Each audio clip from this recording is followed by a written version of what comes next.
Fortune বরিশালকে কেমন লজ্জা দিল ডেভিড মালান। হা হয়ে যেন শুনল তামিম ইকবাল। ম্যাচ সেরা পুরস্কার নিতে গিয়ে একই বললেন ডেভিড মালান। আগে ব্যাট করতে নেমে পাওয়ার প্লেতে 5 উইকেট হারিয়ে অনেকটাই ব্যাটিং বিপর্যয়ে পড়ে যায় চিটাগং কিংস। তবে এরপর আরফাত সানি ও মোহাম্মদ মিঠুনের ব্যাটে কোন রকম 100 পার হয় চিটাগং কিংস। 8 উইকেট হারিয়ে 121 রান সংগ্রহ করে চট্টগ্রাম। ছোট এই রানের পুঁজি নিয়ে খুব একটা লড়াই করতে পারেনি চিটাগং কিংসের বোলাররাও। তবে ছোট এই রানের লক্ষ্য তারায় ব্যাট করতে নেমে শুরুটা ভালো হয়নি ফরচুন বরিশালেরও।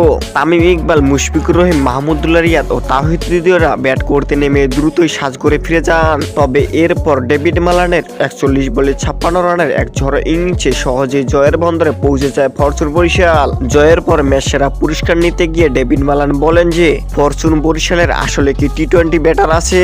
তামিমের আমার সাথে এমন আচরণ করাটা ঠিক হয়নি। তবে তিনি বলেন যে বিপিএল আগামীতে আরো সুন্দর হবে। দর্শক, ডেভিড মালানের এমন মন্তব্য আপনারা কিভাবে দেখছেন তা জানিয়ে দিন আমাদের ভিডিওর কমেন্ট বক্সে। ধন্যবাদ।